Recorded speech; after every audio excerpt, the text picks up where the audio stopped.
किसान भाइयों, केले की खेती पूरे भारत में काफ़ी बड़े स्तर पर होती है और यहाँ पर जो किसान भाई इसकी खेती करते हैं यहाँ से अच्छा मुनाफा भी कमाते हैं। लेकिन उत्तर भारत का जो क्षेत्र है यहाँ पर ठंड में पड़ने वाले पाले की वजह से केले की खेती में काफ़ी नुकसान भी होता है, जिससे नए किसानों को यहाँ पर काफ़ी नुकसान का भी सामना करना पड़ता है। कभी कभी किसान भाई इसमें घाटा भी खा जाते हैं। तो आज की इस वीडियो में हम आप लोगों को एक ऐसे किसान से मिलवाने जा रहे हैं जिन्होंने उत्तर भारत में केले की खेती करके यहाँ पर लगने वाले पाले से भी अपनी फसल को बचाया और आगे चलकर पहले ही साल की खेती में इन्होंने काफ़ी अच्छा उत्पादन कमाया है। तो किस तरीके से इन्होंने सब कुछ मैनेजमेंट किया है और क्या कारण रहा है कि इन्होंने पहले ही साल में बहुत अच्छा उत्पादन लाया है, इसकी जानकारी हम आज की इस वीडियो में आप लोगों को देंगे। तो हमारे साथ ये किसान भाई हैं, तो आप हमारे व्यूअर्स को अपना परिचय पहले दीजिए। जी नमस्कार किसान भाइयों, मैं परवेश वर्मा, ग्राम सरदिलपुर, डिस्ट्रिक्ट अम्बेडकर नगर। तो ये किसान भाई उत्तर भारत में उत्तर प्रदेश के अम्बेडकर नगर ज़िले के निवासी हैं। यहाँ पर इन्होंने केले की खेती किया है। तो आपने ये जो केले की खेती किया है, केले की खेती का विचार आपको कैसे आया? केले की खेती हम यूट्यूब पे देख के प्रमोट हुए थे, तो उसी से देख केले की खेती कर रहे हैं।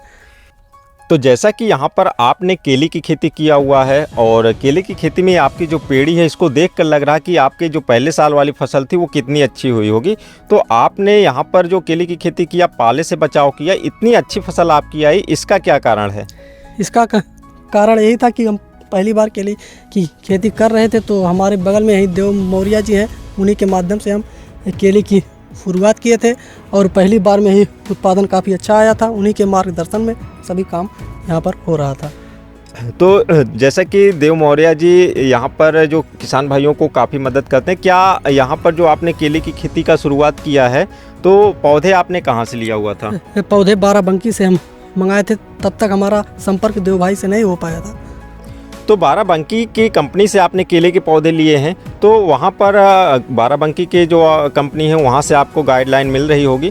तो क्या कारण रहा था कि आपने उनकी गाइडलाइन को छोड़कर देव मौर्या जी की गाइडलाइन को अपनाया? वहाँ से गाइडलाइन मिल रही थी, पर हम देखे थे कि हमारा पौधा ठीक से चल नहीं रहा है और यूट्यूब पे हम ऐसे सर्च करते थे, तो देव भाई का वीडियो देखे थे हम, उसके बाद उनके संपर्क में आए, तब उसके बाद उन्हीं के माध्यम से सब काम यहाँ पर हो रहा था।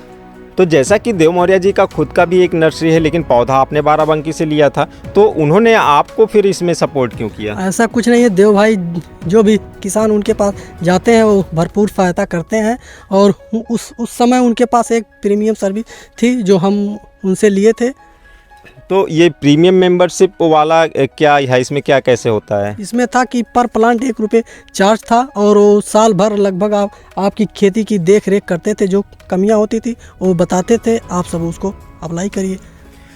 तो जैसा कि यहाँ पर किसान भाई ने देव मौर्या जी से प्रीमियम मेंबरशिप लिया हुआ है और उसके बाद पहले ही साल में इन्होंने केले की खेती किया है। काफ़ी कुछ केले की खेती में होता है, क्योंकि केले की जो फसल होती है ये करीब पहले साल 12 से 15 महीने की समय में कटता है, फिर उसके बाद पेड़ी रहती है, तो 2 फसल लेने में 2.5 साल लग जाते हैं।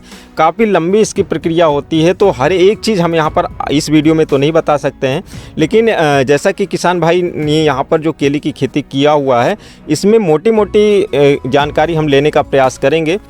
तो जो केले की खेती होती है इसमें जो सबसे मुख्य बात होती है इसमें टाइमिंग की होती है, क्योंकि जो केले का रेट होता है ये एक निर्धारित समय में ही काफ़ी अच्छे रेट में बिकता है। उसके बाद जो ठंडी का समय आ जाता है तो केले का रेट नहीं मिल पाता है। तो इसका क्या ऐसा समय होता है, कब इसका प्लांटेशन किया जाए कि आगे चलकर उस उचित समय पर केला तैयार होगा? उत्तर भारत में लगभग आप सब किसान भाइयों 10 जून से लेकर 10 जुलाई तक आप प्लांटेशन कर सकते हैं।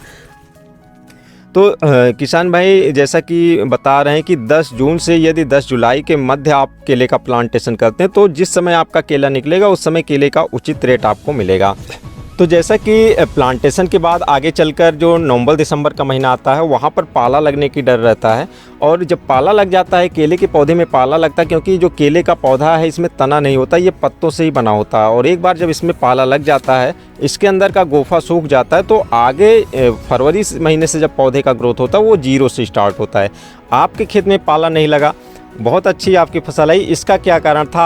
आपने प्लांटेशन के बाद और इधर ठंड आते समय नवंबर दिसंबर महीने तक क्या क्या मुख्य क्रियाएं किया था? पाले से बचाने के लिए आप सब प्लांटेशन के बाद ही 2 से 3 बार टाइम से खाद दीजिए, गुड़ाई करिए, निराई करिए, और जब आपका ठंड नज़दीक आ जाए तो आप सब फंगीसाइड का स्प्रे कर सकते हैं कम से कम 3 से 4 बार। कौन सी फंगिसाइड का स्प्रे जो मुख्य रूप से पाले में बचाव करता है, या कोई और ऐसी दवा जो पाले से बचाव के लिए किसान भाई यहाँ पर प्रयोग कर सकते हैं? आप सब रेडोमिल गोल्ड और प्रोपिकोनाजोल, हेक्साकोनाजोल यही अंतराल पे 10-10 दिन के अंतराल पे छिड़काव कर सकते हैं। तो किसान भाइयों, जो केले की फसल होती है इसमें मुख्य रूप से जो पाले का डर रहता है, आप वहाँ पर अच्छी किस्म की फंगिसाइड का प्रयोग कर सकते हैं। इसके स्प्रे से आपके खेत में जो पाला लगने वाला होता है इससे बचाव किया जा सकता है।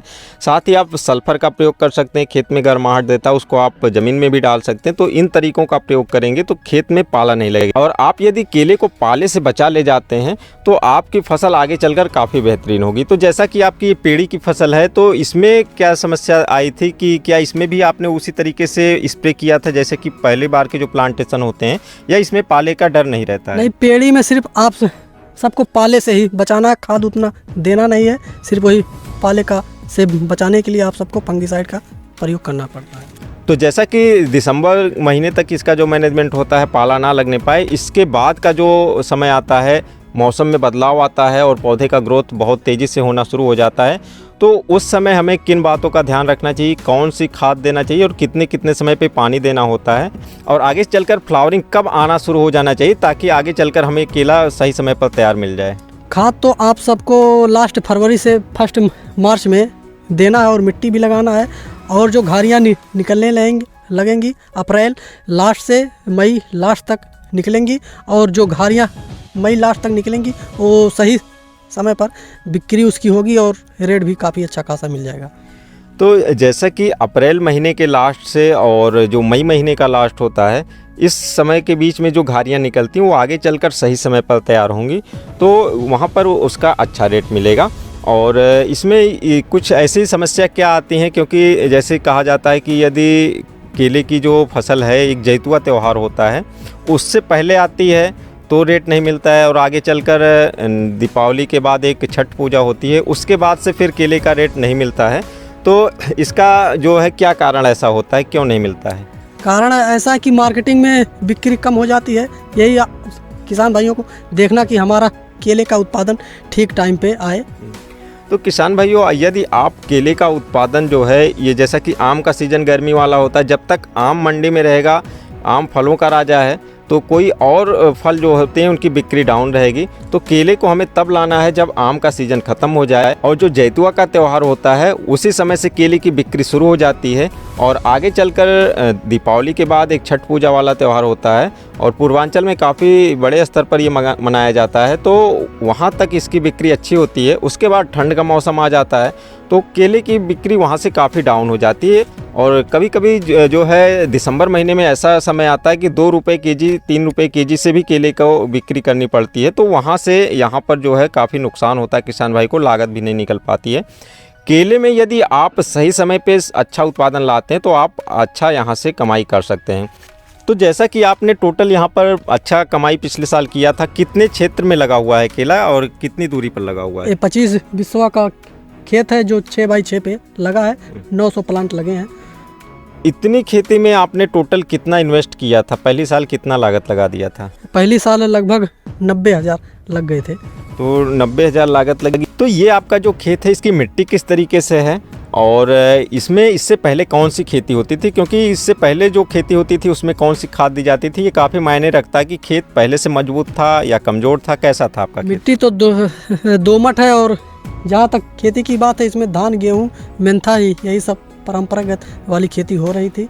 तो आपने यहाँ पर गोबर की खाद का भी प्रयोग किया था या सिर्फ रासायनिक खादों का प्रयोग किया गया? जी नहीं, बैठाने के पहले 4 टाली गोबर की खाद का प्रयोग किए थे खेत में। तो किसान भाइयों, जैसा कि आप देख रहे हैं 4 ट्रॉली गोबर की खाद यहाँ पर 22 बिस्वा खेत में 25 बिस्वा खेत में डाला गया। गोबर की खाद बहुत ज़रूरी होती है। यदि आप गोबर की खाद का प्रयोग करते हैं तो आपके खेत में ऑर्गेनिक कार्बन अच्छा रहेगा, वहाँ पर जीवाणु की मात्रा भी रहेगी, तो आप जो रासायनिक खाद देंगी वो अच्छे से काम करेगा। तो गोबर की खाद बहुत ज़रूरी होती है। यदि पौधा पहले से स्वस्थ रहेगा तो उस पर किसी भी तरीके की बीमारी या वायरस का अटैक नहीं होगा।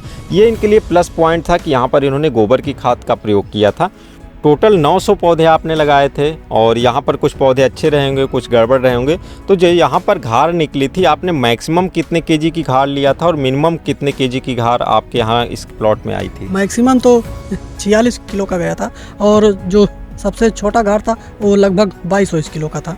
तो इस तरीके से 46 किलो मैक्सिमम 22 किलो इस तरीके से था। तो टोटल कितने की बिक्री हो गई थी और क्या रेट आपको मिला था यहाँ पर? टोटल बिक्री लगभग 3,30,000 का गया था और जो रेट हमारा जा रहा था 14.5 रुपये से 12 रुपये तक गया था हमारा।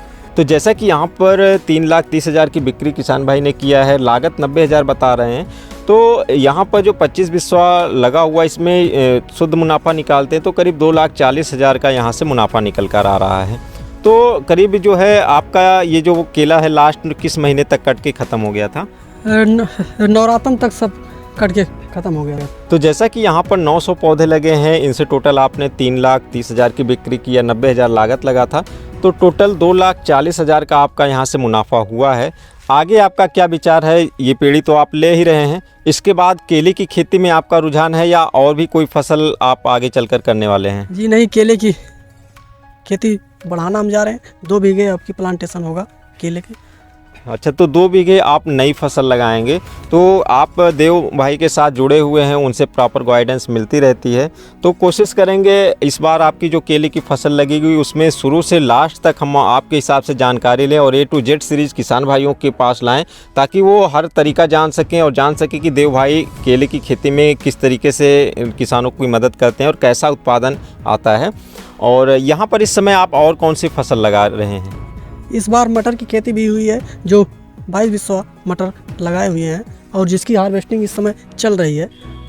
तो किसान भाइयों यहाँ पर बगल में मटर भी लगा हुआ है, आगे चल के देखते हैं मटर की खेती में इनका कैसा मैनेजमेंट रहा है। मटर की खेती के बारे में भी थोड़ी सी जानकारी लेंगे। किसान भाइयों देख सकते हैं इधर इनका मटर लगा हुआ है और मटर एक ऐसी सब्जी होती है जो कि रबी सीजन में इसकी डिमांड हमेशा बनी रहती है। और यही नहीं, जब मंडी में मटर की फसल आती है तो अन्य सब्जियों के रेट गिर जाते हैं क्योंकि इसी की बिक्री होती है। एक तरीके से ये कह सकते हैं यदि आम फलों का राजा है तो मटर सब्जियों की रानी मटर को कह सकते हैं।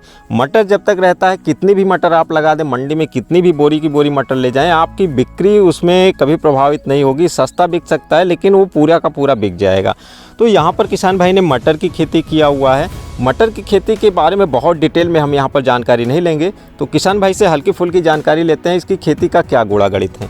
तो जैसा कि आपने यहाँ पर मटर लगाया, टोटल कितना मटर लगा हुआ है और कौन सी वैरायटी आपने यहाँ पर लगाया हुआ है? गोल्डन GS 10 मटर की वैरायटी है और 22 बिस्वा मटर लगा हुआ है। तो 22 बिस्वा मटर लगा हुआ है, गोल्डन GS 10 लगा हुआ। कब आपने यहाँ पर इसकी बुआई किया था? इसकी दीपावली के दिन बुआई हुई थी इसकी। तो टोटल जो 22 बिस्वा मटर लगा हुआ है, हार्वेस्टिंग आप कब से कर रहे हैं? हार्वेस्टिंग लगभग 20 दिन हो गया है, हार्वेस्टिंग चल रही है और लास्ट हार्वेस्टिंग इस समय हो रही है। तो टोटल 22 बिस्वा में कितना क्विंटल मटर निकल जा रहा है? मतलब एकड़ का तो 32 बिस्वा होता है, तो बिस्वा के हिसाब से, या आपने टोटल अभी तक कितना यहाँ पर तुड़ाई की है इसके बारे में बताइए। अभी लगभग 22 से 23 कुंतल की बिक्री हो गई और लास्ट हार्वेस्टिंग जो चल रही है अभी लगभग 5 से 6 कुंतल निकलने की संभावना है। तो जैसा कि 22 बिस्वा से यहाँ पर आपने करीब 23-24 कुंटल बेच दिया है, 5-6 कुंटल और उम्मीद है। तो यदि हम यहाँ पर 30 कुंटल मानकर चलते हैं या उससे कम 29 ही कुंटल मानते हैं, तो एक बिस्वा का यहाँ पर 1.25 कुंटल के आसपास औसत आपका आ रहा है। और एकड़ में 32 बिस्वा होते हैं। एकड़ की बात करेंगे तो करीब 1 एकड़ का 40 क्विंटल का उत्पादन मटर का आ रहा है। एक अच्छा उत्पादन माना जा सकता है क्योंकि मटर की खेती में उत्पादन इतना अधिक नहीं होता, 3 महीने की फसल होती है। रेट आपको अभी यहाँ पर क्या मिलना शुरू हुआ था और इस समय क्या रेट है? रेट स्टार्टिंग में 25 मिल रहा था और इस समय 22 मिल रहा है। तो जैसा कि 22 से 25 के आसपास का यहाँ पर रेट है। तो और यदि कभी अच्छा रेट मिल जाता है, कभी कभी इससे कम भी जाता है। जैसे कि पिछले साल का जो रेट था इस समय का वो काफ़ी डाउन था। इस बार हर सब्जियों का अच्छा रेट है। तो इस हिसाब से एकड़ की देखते हैं तो यहाँ पर 40 कुंटल है। यदि 20 का भी रेट मिलता तो एकड़ में 80,000 का आ जाता है। कितना यहाँ पर लागत लगभग लग गया होगा मटर की खेती में? लागत लगभग 10-12 हज़ार। तो यहाँ पर 10-12 हज़ार लागत लगा। एकड़ की बात करें तो आपका 15 से 18 हज़ार के आसपास लागत लग जाएगा। तो कम अवधि की फसल में, ठंडी की फसल में इस तरीके से करीब 20 हज़ार ही मान लेते हैं तो करीब 60 से 65 हज़ार का जो है फ़ायदा मटर की खेती से हो जाता है। तो आपने यहाँ पर केले की खेती किया है, एक यहाँ पर आपने देव भाई से गाइडेंस भी लिया है। इस तरीके से आप एक स्मार्ट किसान हैं। टोटल कितने क्षेत्र में आप यहाँ पर खेती कर रहे हैं और कौन सी फसल आप लगाते हैं? जो टोटल एरिया है लगभग 2 एकड़ है और इस समय हम मटर की खेती किए हुए हैं। मटर की खेती के बाद हम मेंथा लगाएंगे, मेंथे के बाद केला लगाना है और यही जब तक केले में फ़ायदा रहेगा देव भाई के संपर्क में तब तक हम केला करते रहेंगे। तो जैसा कि यहाँ पर आपने केले से अच्छा मुनाफा निकाला है तो आपका अब चस्का लग गया है, केले की खेती करेंगे। तो टोटल 2 एकड़ में किसान भाई खेती कर रहे हैं। मटर लगा, मटर के बाद यहाँ पर मेंथा लगेगा, मेंथा के बाद फिर केले की खेती करेंगे। तो यहाँ पर काफ़ी सफल ये रहे हैं केले से और आगे भी केले की खेती करेंगे। हम यहाँ पर और भी आगे समय निकाल कर आएंगे और केले की खेती में शुरुआत से अंत तक कैसा इनका मैनेजमेंट रहता है इसको भी कवर करने की कोशिश करेंगे। किसान भाइयों, तो इस तरीके से आपने देखा कि प्रवेश जी यहाँ पर केले की काफ़ी अच्छी खेती कर रहे हैं। आगे इनका केले की खेती में ही विचार है, केले की खेती आगे और बढ़ाएंगे और जब तक अच्छा मुनाफा होता रहेगा तो केले की खेती ही करेंगे। इनका साथ ही में एक यूट्यूब चैनल भी है हाईटेक किसान के नाम से, जहाँ पर ये अपने केले की खेती से संबंधित और मटर की खेती से संबंधित और भी कई वीडियो पड़ी हुई हैं। आप वहाँ पर जाकर इनके वीडियो के माध्यम से जानकारी ले सकते हैं। इसी तरीके से हम अन्य किसान भाइयों से भी आपकी मुलाकात कराएंगे और उनके खेती के तरीक़ों को हम आप लोगों के बीच लाएंगे, किस तरीके से वो मैनेजमेंट करते हैं और कैसे अच्छा मुनाफा कमाते हैं। तो हमारी आज की इस वीडियो में बस इतना ही। मिलते हैं एक नए वीडियो में, तब तक के लिए नमस्कार।